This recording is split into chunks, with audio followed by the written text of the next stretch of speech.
Philippe Gomez pour Calédonie Ensemble est allé sur le site de Guarodeva avec son suppléant et quelques coutumiers. Ils ont été accueillis par le GDPL Mouéara, mais pas d'image de cette rencontre. Le GDPL ne se positionne sur aucun candidat.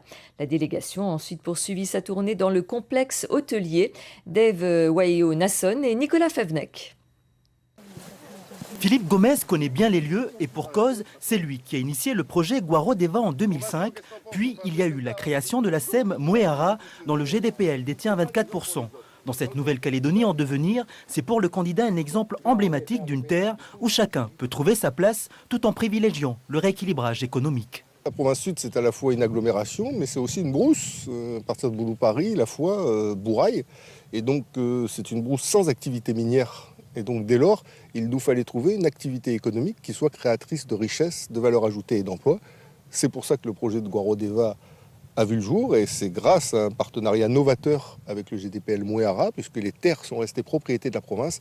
Par contre, le GDPL a été associé à l'ensemble des sociétés qui réalisent l'investissement.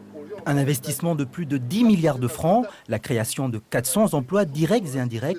Mais pas question pour le candidat de s'arrêter aux chiffres. C'est aussi pour lui un projet qui valorise le patrimoine calédonien. C'est formidable d'avoir un projet qu'on n'analyse pas simplement en termes de développement économique, mais qu'on analyse également en termes de valeur ajoutée au plan de l'environnement et valeur ajoutée au plan culturel. Au plan de l'environnement, l'idée c'est que ce projet s'insère totalement dans la nature et la respecte comme jamais elle n'a été respectée dans notre pays.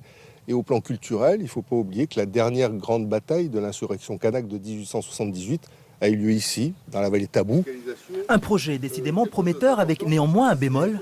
On apprend que les termes du protocole qui a été signé avec les organisations locales, notamment le GDPL, Vous pensez à l'implication de la population locale? Ne soient pas concrétisés. Tenir ses promesses, s'engager vers un destin commun, Philippe Gomez ne s'en cache pas. C'est ce message qu'il portera à l'Assemblée nationale.